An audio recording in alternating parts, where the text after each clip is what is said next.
पर जो अपना बेचारा शरीर बेचकर अपना गुजारा चला रहे हैं, उनके वस्त्र कहीं भी अमर्यादित नहीं होते, लेकिन उनकी जो भाव भंगिमाएं हैं, जो उनकी मुद्राएं हैं, वो पुरुष को उस ओर आकर्षित कर रही होती है। सर, उनकी जो रीजन है वो एक जरिया मानती है अपने शरीर को बेच के पैसे कमाने का। बेटा मैं उसको ब्लेम नहीं कर रही है, क्या उनका बलात्कार जस्टिफाइड है? नहीं है, मैं तो फिर कह रहा हूँ। वही ना, मतलब किसी भी प्रकार का वायलेंस जो हो रहा है हम लोग के अगेंस्ट, वो किसी भी फॉर्म में जस्टिफाइड नहीं है। मानता, मैं पहले कह रहा हूँ, जो वस्त्रों की बात चली थी वो पूर्ण वस्त्रों में होती हैं, लेकिन लोगों का आचरण उनके प्रति गलत होता है। कुलदीप जी, बंसल जी का जैसे कहना है कि मर्यादा में रहें या मर्यादित आचरण रखें। देखिए, दोनों चीज आवश्यक है। देश का कानून भी इस बात को कहता है, देश की संस्कृति और सभ्यता भी कहती है। आज अगर जिस टोरंटो के मूवमेंट को आप ग्लोबल मूवमेंट नाम दे रहे हो, मुझे लगता है वो कोई ग्लोबल कोई मूवमेंट नहीं है। हम उसका पाश्चात्य संस्कृति का अंधानुकरण कर रहे हैं। अगर हमें वाकई स्त्री अधिकारों के लिए लड़ना है तो इसका नाम सबसे पहले चेंज करके बेशर्मी के साथ शर्म के साथ जोड़ना चाहिए, और इसको कहना चाहिए नारी मुक्ति मोर्चा, नारी स्वाभिमान मोर्चा, नारी के अधिकारों की रक्षा के लिए करना। नहीं, देखिए, दोनों चीजें नाम से ही सारी चीजें शुरू होती है। यहाँ पर बात, दूसरी बात है मर्यादा की बात आपने बोली कि मर्यादित आचरण, अंधाधुनीकरण हम कर रहे हैं। क्या मतलब है कि हम जो प्रोग्रेस कर रहे हैं या फिर हम जो जिस तरह से हम वेस्टर्न ड्रेसेस डाल के जाते हैं, तो दोष मढ़ना की सही है कि हम वेस्टर्न ड्रेस नहीं डाल सकते हैं, साड़ी में जाएंगे तो वो नहीं होगा। ऐसा नहीं है। आपको बता दूं, मैं अभी पिछले सालों में जो भी रेप हुए हैं वो बहुत ही सिंसियर लड़कियां थी, उनके ड्रेसअप में कहीं कोई कमी नहीं थी, कोई भी मॉडर्न ड्रेस में नहीं थी उस समय। वो लड़की सूट में और इस तरह के ड्रेसेस में थी, उसके बावजूद उनके रेप हुए। बात रेप का ड्रेस कोड से सीधा कोई संबंध नहीं है। आप पहले तो ये मैं आपको बड़े स्पष्ट कर दूं। ड्रेस कोड की बात यहीं पे उठ रही है। लेकिन नहीं, देखिए बात यह है कि ड्रेस जो है हर एक के लिए जो बताई गई है उस हिसाब से ही करना चाहिए। अगर लड़कियों की ड्रेस अगर लड़का पहन लेगा या लड़कों की ड्रेस लड़के पहन लेगा तो आपको खुद ऑकवर्ड लगेगा, और कानून कुछ नहीं कहेगा कि लड़के ने लड़की की ड्रेस क्यों पहन ली। लड़का भी साड़ी पहन सकता है, तो नहीं, कौन मना करता है, लेकिन वो नहीं पहनता। नहीं, गलत नहीं, आप समझिए। आपके पास वापस आऊंगी। यहाँ पर हमारे खास प्रोग्राम में वक्त हो चला छोटे से ब्रेक का। ब्रेक के बाद आगे बताएंगे कि कितने केसेस हो चुके हैं इससे पहले रेप के, और क्या कुछ रेप की राजधानी बनती जा रही है दिल्ली। वक्त हो चला छोटे से ब्रेक का।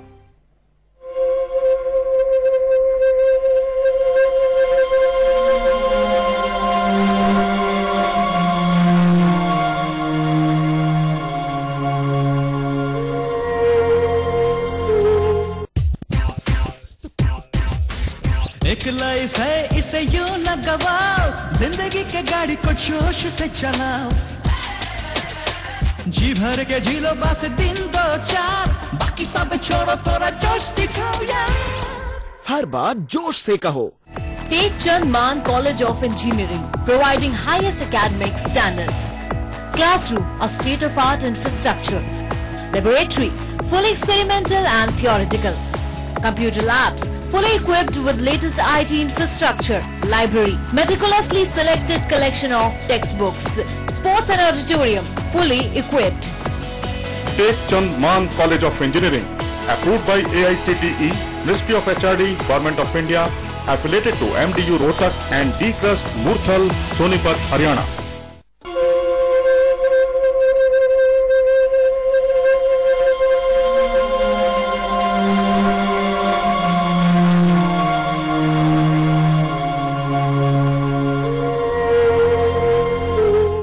हमारा मसला हम क्या बहने, हमारी खास पेशकश। और आइए सबसे पहले आपको दिखाते हैं कि रेप केसेस का क्या कुछ ब्यौरा है पूरे देश में इस समय। 2010 में महिलाओं के साथ 489 बलात्कार के मामले सामने आए, जबकि 2009 में इनकी संख्या 459 थी। वहीं 2010 में महिलाओं के साथ छेड़खानी के 585 मामले सामने आए, जबकि 2009 में इनकी संख्या 528 थी। वहीं सब मौन समय रहे जब करीब 70% महिलाएं यौन दुर्व्यवहार की शिकार थी। इसके अलावा आंकड़े बताते हैं कि यौन दुर्व्यवहार की शिकार 14 से 19 साल के बीच की लड़कियां थीं, जिसमें से 5010 लोग थे और 3816 महिलाएं और 944 पुरुष और 250 यौन प्रताड़ना के मिले जुले प्रत्यक्षदर्शी थे उस समय। और दिल्ली में 63% महिलाएं किसी न किसी रूप में दुर्व्यवहार का शिकार होती हैं, जबकि 2010 में हर 3 में से 2 महिलाएं यौन हिंसा का शिकार थीं।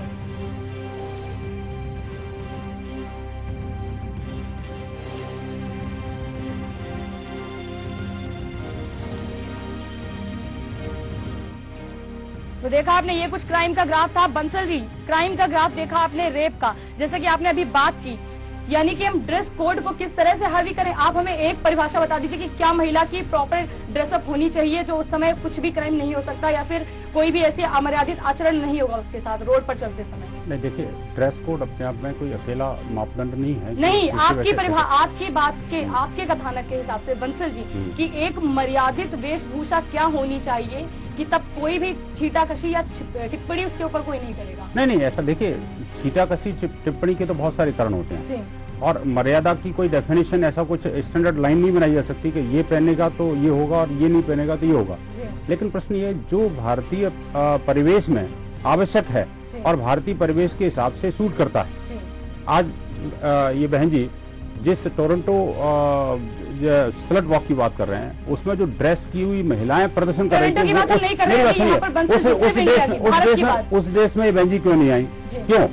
क्योंकि ये भारतीय हैं, इनको भारत की मान्यता और उसकी संस्कृति के बारे में जानकारी है। एक बात मैं बता दूं कि भारतीय संस्कृति के हिसाब से अगर हम देखें तो हमारे पास हर एक ओकेजन के लिए एक ड्रेस कोड है। अगर हम किसी त्योहार में जाते हैं तो हम साड़ी और लहंगे पहनते हैं, घर में हम किसी परिजन से मिल जाते हैं तो सूट डालते हैं, वहीं अगर हम स्कूल जाते हैं तो स्कर्ट डालते हैं, लेकिन अगर हम डिस्को जाएंगे तो हम वेस्टर्न भी डालते हैं। लेकिन इसका क्या मतलब हुआ कि अगर हम ये सारी चीजें पहनेंगे तो सेफ है, और अगर हम डिस्को वेस्टर्न तो हमारे साथ रेप हो जाएगा। इसी को कहते हैं कोड, इसी को कहते हैं ड्रेस कोड, कि कहां पर कैसे क्या। आपने स्वयं अपने शब्दों में कह दिया कि कब क्या ड्रेस कब पहननी चाहिए, उसी हिसाब से उसकी सुटेबिलिटी होती है। रही बात क्राइम अगेंस्ट वुमेन की, तो इसमें देखिए हमने दुर्गा वाहिनी के माध्यम से एक बहुत बड़ा ट्रेनिंग कैंप ऑर्गेनाइज किया। सिर्फ वॉक से काम नहीं चलने वाला, वॉक एंड टॉक के साथ साथ कुछ एक्शन भी चाहिए हमें।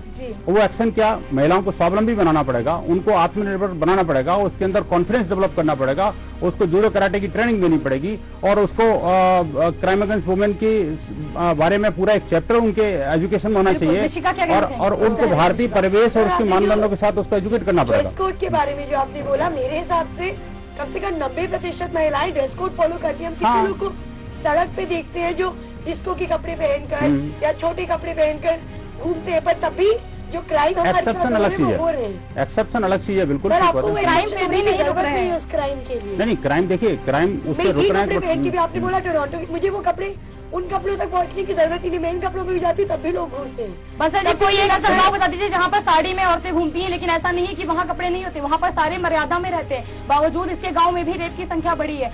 कुलदीप जी, आपसे क्या कहना, आप क्या कहना चाहिए? मैं एक चीज कहूंगा कि ये जो ड्रेस कोड है, जो शब्द है, खाली महिलाओं के लिए क्यों? जी बिल्कुल, क्यों हमेशा महिलाएं ही दोषी बनाई जाती हैं? पुरुष जो नहीं, सलमान खान बिना कपड़ों के घूम रहे होते, उनके ऊपर इस प्रकार का डिस्कशन नहीं हुआ। मैं फिर कह रहा हूँ, लोगों की मानसिकता बदलने के लिए हमें कुछ ना कुछ प्रयास करने होंगे, जिनकी वजह से महिलाएं परेशान होती हैं। जो पुरुष लोग फतिया कसते हैं, बेहतर है कि उनके आचरण को सुधारने के लिए समाज भी, कानून भी, सभी लोग प्रयास करें तो बेहतर होगा। खाली कपड़े पहनने से, सूट पहनने से, साड़ी पहनने से फतिया कसने रुक जाएंगी, जीवन में कभी ये हो ही नहीं सकता आज के परिवेश। जी बिल्कुल, बहुत बहुत धन्यवाद जी कुलदीप भारद्वाज जी, मिश्का, आपका हमारे साथ जुड़ने के लिए बहुत बहुत शुक्रिया, और आशा करेंगे कि आपका कैंपेन सक्सेस हो यहाँ पर। और बहुत बहुत शुक्रिया पवन बंसल जी अपने थॉट देने के लिए। तो ये थी हमारी आज की खास पेशकश कि क्या है मसला पहनने का हमारा। देखा आपने कि फबत्तियां कसना और या ड्रेस कोड होना डिसाइड करना ही सिर्फ एक मुद्दा नहीं है कि हम कपड़े पहनना अच्छे से स्टार्ट कर दें तो जरूरी नहीं कि रेप कुछ समय रुक जाए। ये था हमारी आज की खास पेशकश। बाकी खबरों के लिए आप देखते रहिए A to Z न्यूज।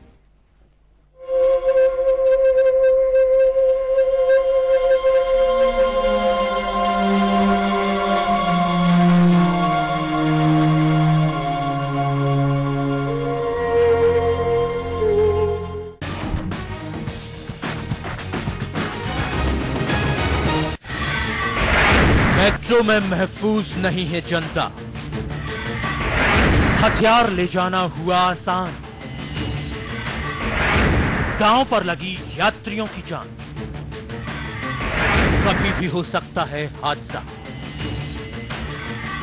देखिए A to Z न्यूज की खास तहकीकात, ऑपरेशन मेट्रो, सोमवार 4 जुलाई रात 9:30 बजे, सिर्फ A to Z न्यूज पर। कब तक रहेंगी ये पलकें भीगी भीगी सी, कब तक रहेगी ये जिंदगी उलझी उलझी सी, कब तक रहेगी ये उम्मीद धुंधली धुंधली सी। खोज खत्म है, आगाज है आशाओं की सुबह का। अब होगी दस्तक सुखों की दहलीज पर। Doctor GD Vashishtha